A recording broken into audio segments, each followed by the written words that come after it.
कहते हैं, उस जगह को घर कहते हैं। हम इस घर में रहते हैं, इसे प्यार का मंदिर कहते हैं। इसे प्यार का मंदिर कहते हैं। Oh sweet home, oh sweet home, oh sweet home। नमस्कार साथियों, व्यक्ति के जीवन की मूलभूत आवश्यकता रोटी, कपड़ा और मकान होती है। और मकान यानी घर व्यक्ति का एक सपना होता है। तो व्यक्ति के सपनों का घर कैसा होना चाहिए, कैसा नहीं होना चाहिए, उस घर में किस प्रकार की ऐसी वास्तुगत चीजें होनी चाहिए, इन सब की जानकारी के लिए हम आज इंजीनियर गोपाल स्वामी से मिलते हैं। तो चलिए हम मुलाकात करते हैं इंजीनियर गोपाल स्वामी से।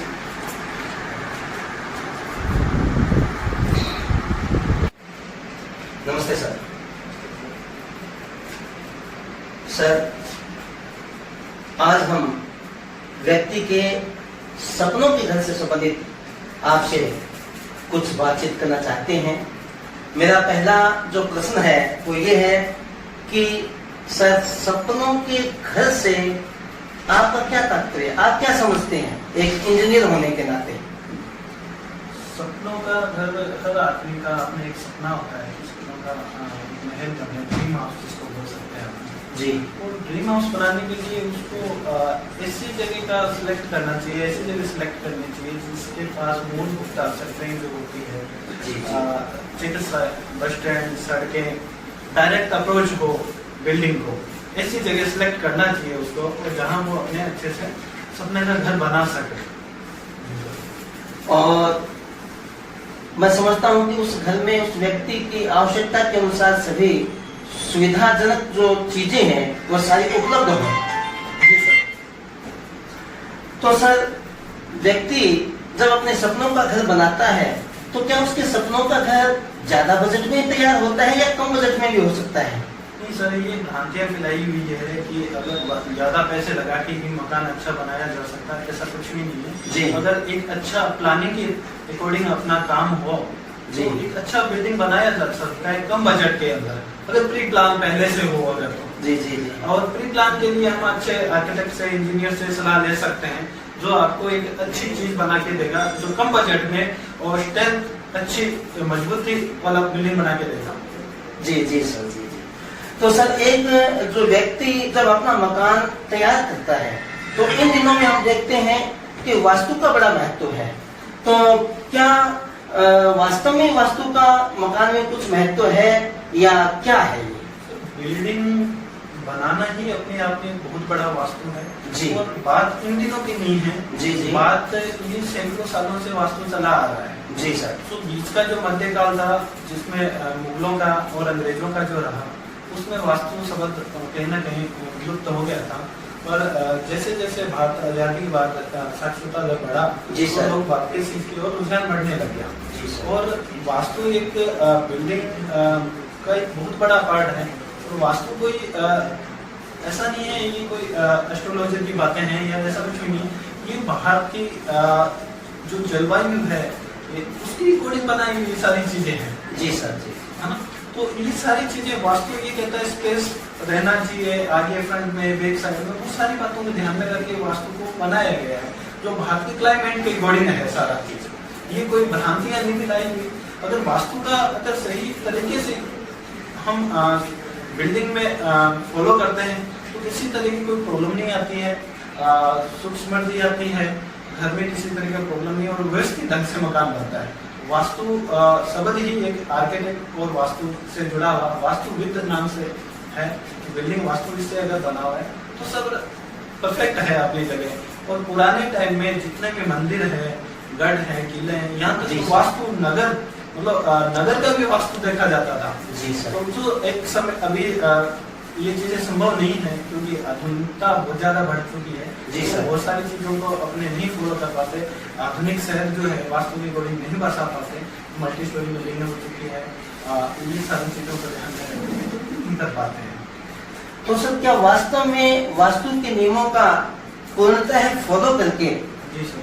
जब व्यक्ति अपना मकान तैयार करता है तो क्या वो सुख समृद्धि चाहता है या उसको महसूस होती है क्या वास्तव में? 100% होगी सर। अगर किसी घर में डायरेक्ट सनलाइट आएगा, हवा का जो है प्रॉपर आना होगा, अंधेरा नहीं रहेगा, सनलाइट प्रॉपर रहेगा, तो ये सारी चीज अपने आप में वास्तु के साथ साथ बिल्डिंग जो मन में जो पॉजिटिव एनर्जी है वो प्रॉपर रहेगी, तो कहीं ना कहीं जो स्वास्थ्य पे है सारी चीजों में फर्क रहता है वास्तु से।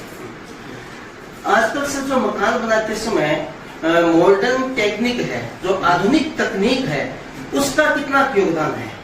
मॉडर्न टेक्निक का यूज करना चाहिए, क्योंकि स्पेस बहुत ज्यादा कम हो चुके हैं। आधुनिकीकरण जो शहर का बढ़ता जो है उस वजह से दिन की वजह से जगह का जो है जगह कम हो चुकी है। तो जो मॉडर्न जिसको बोलते हैं मॉडर्न बिल्डिंग में हमें सबसे पहले ध्यान रखना चाहिए कि सीलिंग का है, सीलिंग के लिए स्पेशल अपने को ध्यान रखना चाहिए। जो नीचे प्लिंथ में अपने प्रॉपर स्ट्रेंथ के साथ यूज करना चाहिए, ये और कीटनाशक दवाई वो छिड़काव के साथ करना चाहिए, जो कीड़े मकोड़े पैदा नहीं हो, दीमक नहीं हो, ये सारी बातों का ध्यान रखना चाहिए।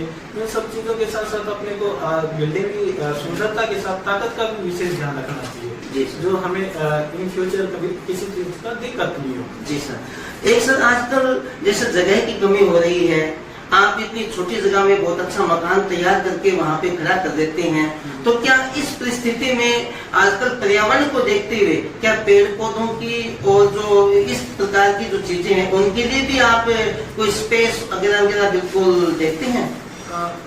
हर आर्किटेक्ट की और इंजीनियर की कोशिश रहती है हमेशा कि वो एक अच्छा स्पेसफुल बिल्डिंग बनाए, और हर जगह ये चीज़ संभव नहीं हो पाती, प्लांटेशन करना, पेड़ पौधे लगाना। पर मेरा यही मानना है कि जहाँ जितना संभव हो सके ऐसा प्लॉट परचेज करना चाहिए तो कम से कम अपने को जो स्पेसिंग प्लांटेशन करने के लिए स्पेस मिले।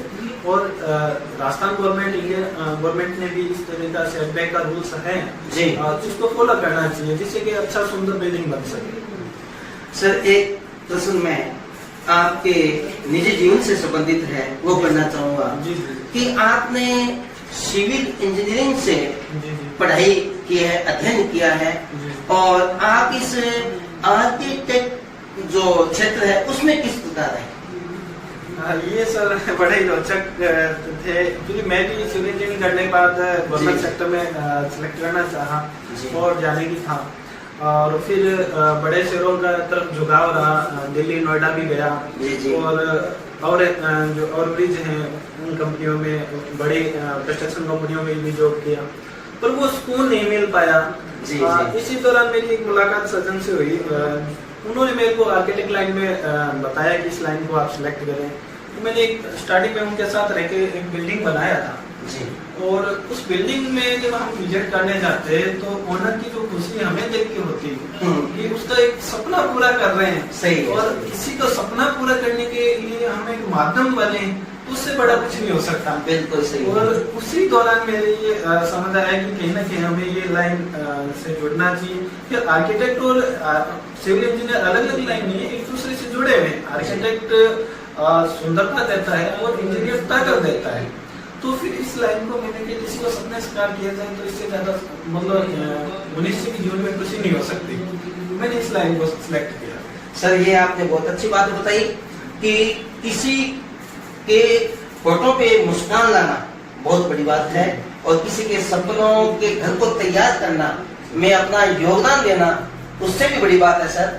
तो एक चीज और बताऊंगा कि आप इस क्षेत्र में आगे हैं, तो इस क्षेत्र में आकर के आप समाज को और किस प्रकार से अपना योगदान, क्योंकि अभी आप युवा हैं, कार्य क्षेत्र बहुत लंबा है, तो आप समाज को और अधिक कितना योगदान, कैसे योगदान दे सकते हैं? सर मेरा यही रहेगा कि आपके माध्यम से जी अगर किसी भी परिस्थिति में हमें ऐसा जरूरी नहीं है कि बहुत सारे पैसे हों तभी आर्किटेक्ट से इंजीनियर से सलाह ली जाए। किसी भी परिस्थिति में आप हो, अगर कम बजट का भी मकान बनाना है तो एक बार इंजीनियर से जरूर सलाह लें, जो आपको कम बजट का और एक अच्छा मकान बनाने की सलाह देगा। और रही बात इस सेक्टर में मतलब लोगों से, तो मेरा यही कहना है कि अगर आप छोटे से छोटा अगर कंस्ट्रक्शन के फील्ड की बात करूँगा उन्हें मैं, अगर थोड़ा बहुत भी अगर काम करवाना चाहें तो भी एक सलाह एक अच्छे आर्किटेक्ट से, एक अच्छे इंजीनियर से सलाह लेने के बाद ही काम स्टार्ट करें, जो आपका कम बजट में और अच्छा मकान बन सके। किसी तरह की प्रॉब्लम नहीं है, क्योंकि प्लान एक ऐसा शब्द है कि प्री प्लान किया जाए तो कभी भी किसी चीज में प्रॉब्लम नहीं आती। सर मैं एक अंतिम क्वेश्चन है वो आपसे करना चाहूंगा कि आज कोई व्यक्ति जब अपने सपनों का घर बनाना चाहता है, कोई युवा अपने सपनों का घर बनाना चाहता है, तो वो अपने सपनों को साकार करने के लिए आपका क्या सुझाव होगा, आपके क्या निर्देश होंगे? सर मेरा सबसे पहले तो ये होगा, अगर कोई नया मकान बनाना चाहे तो अपने आसपास के जो भी इंजीनियर हैं, आर्किटेक्ट हैं, उनसे सलाह लें। प्लानिंग के बारे में अपनी रिक्वायरमेंट, जो अपना सपना है वो उनको बताएं, जो आपका सहयोग कर सकें पूरे करने में। और जो आपको सपने पूरे करने में सहयोग करें, आपको आधुनिक मकान दे सकें, सुव्यवस्थित मकान दे सकें, वास्तु के ध्यान में रख के मकान दे सकें, और ताकत जो उस बिल्डिंग में देनी हो उस ताकत से वो मकान बना सकें और स्ट्रेंथ दे सकें। तो ऐसा बिल्डिंग की मैं कहूँ तो आप युवा जितने भी नए मकान बनाना चाहें तो एक बार सलाह जरूर लें। धन्यवाद सर। तो मैं सभी दर्शकों से कहना चाहूँगा कि आप इस वीडियो को अधिक से अधिक शेयर, सब्सक्राइब व लाइक जरूर करें। धन्यवाद। नमस्ते सर।